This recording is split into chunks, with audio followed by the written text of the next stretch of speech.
에베소서입니다. 오늘 읽을 차는 에베소서인데요. 에베소서는 먼저 바울이 감옥에서 쓴 옥중서신의 하나로서 그 로마 제국 아시아 지역의 주요 도시인 그 에베소에서 육로와 해성과 교체된 그 지점이었습니다. 즉 교통이 일어나 도시가 상당으로 되게 발전된 도시였습니다.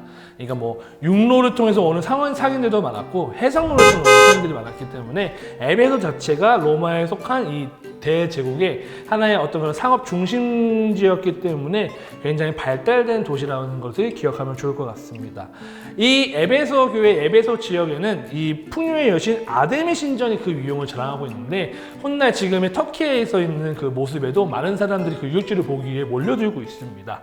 자, 이 여신을 중심으로 해서 숙박업과 그리고 기념품 파는 상권들의 형성이 또 되어 있습니다. 에베소 교회는 사도 바울의 3차 전도 여행에서 3년 동안 머물면서 눈물로 목양한 교회입니다. 교회보다 이런 사도 바울이 오래 머물러 있던 교회이며 개인적으로 특별한 관계를 지닌 교회이면서 사도 바울의 영적 아들인 디모데가 그곳에서 사역을 할 정도로 지속적으로 사도 바울의 영역 아래에 있던 곳이었습니다. 이 에베소서는 전반부에서 복음에 대한 이야기를 다루고 있다면 후반부에서는 복음을 가지고 우리가 어떻게 살아갈 것이냐에 대한 이야기를 나누고 있습니다. 에베소서는 다른 교회의 서신들과 다르게 어떠한 특정한 문제를 가지고 이렇게 해야 된다라는 문제 해결보다는 일반적으로 우리가 예수를 믿고 살아가는 신앙생활에 대해서 이야기하고 있습니다. 전반적으로 우리가 어떻게 살아갈 것이냐에 대한 문제를 가지고 일반적으로 일어나는 일들에 대해서만 이야기하고 있습니다.